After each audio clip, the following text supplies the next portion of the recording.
আপনারা জানেন 2025 সালে স্পেনে এসে যে কোনো ভিসায় বৈধ হওয়ার সুযোগ রয়েছে। কিছু নিয়মকানুন এবং শর্ত রয়েছে যা আপনাদের জানা নেই। নতুন যারা স্পেনে আসবেন তাদের জন্য ভিডিওটি খুব গুরুত্বপূর্ণ।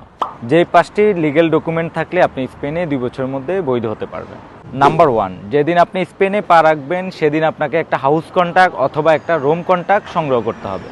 সেই কন্ট্রাক্টটা নিয়ে আপনাকে সিটি কর্পোরেশন অথবা কাউন্সিল অফিস থেকে একটা সার্টিফিকেট সংগ্রহ করতে হবে। Number 2, job contract. এই জব কন্ট্রাক্টটা আপনার পেপারসের জন্য খুবই গুরুত্বপূর্ণ। আবার কেউ এই জব কন্ট্রাক্টটা টাকা দিয়ে সংগ্রহ করে নেয়, আবার অনেকেই সরাসরি স্পন্সর পেয়ে থাকে। Number 3, Spanish language certificate. আপনি 6 মাস কোর্স করার পরে আপনাকে একটা সার্টিফিকেট প্রোভাইড করা হবে। Number 4, police clearance certificate. আপনি যে দেশের ন্যাশনালিটি সেই দেশের পুলিশ ক্লিয়ারেন্স অবশ্যই আপনার সাথে থাকতে হবে। Number 5, valid passport. এই সকল ডকুমেন্ট নিয়ে আপনার যখন 2 বছর পূর্ণ হবে, অর্থাৎ 24 মাসের ট্যাক্স প্রদান করা হবে, ওদের ইমিগ্রেশনে গিয়ে আপনার টিআরসি কার্ডের জন্য আবেদন করতে পারবেন।